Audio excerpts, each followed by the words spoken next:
एक राजा ने अपने महल में गरीबों के लिए भोजन तैयार कराया, लेकिन दुर्भाग्यवश खीर में एक सांप गिर गया। किसी को भी इसका पता नहीं चला और वो खीर गरीबों में परोस दी गई और इसे खाने से सभी गरीबों की मृत्यु हो गई। ये देखकर राजा के होश उड़ गए। उसे लगा कि उस पर गरीबों की हत्या का पाप लग गया। पश्चाताप में वो अपना महल और राज्य छोड़कर जंगलों की ओर निकल पड़ा। उसने सोचा कि शायद तपस्या से उसे इस पाप से मुक्ति मिल सके। चलते चलते वो एक गांव में पहुंचा। गांव के चौपाल में बैठकर उसने पूछा कि क्या इस गांव में कोई ऐसा परिवार है जो सादा जीवन और भक्ति में विश्वास रखता हो। गांव वालों ने बताया कि यहाँ एक भाई बहन रहते हैं जो बहुत ही सादगी और भक्ति से जीवन बिताते हैं। राजा उसी घर में ठहर गया। अगली सुबह राजा ने देखा कि वो लड़की ध्यान में बैठी हुई है। आमतौर पर वो जल्दी उठकर घर का काम और नाश्ता बना लेती थी, लेकिन उस दिन वो काफी देर तक ध्यान में लीन रही।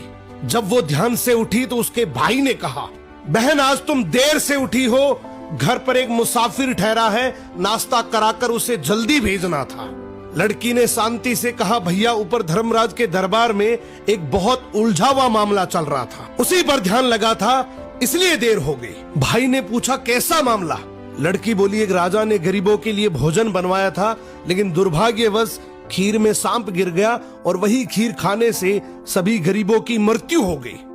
अब धर्मराज ये तय नहीं कर पा रहे हैं कि इस पाप का दोष राजा को लगे या उस सांप को या फिर उस नौकर को जिसने बिना जांचे खीर परोस दी थी। राजा ने प्रार्थना की, क्या मैं एक रात और यहाँ रुक सकता हूँ?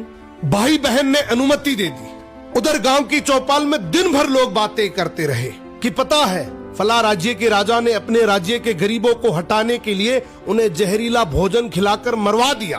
बिना सच जाने लोग निंदा करते रहे।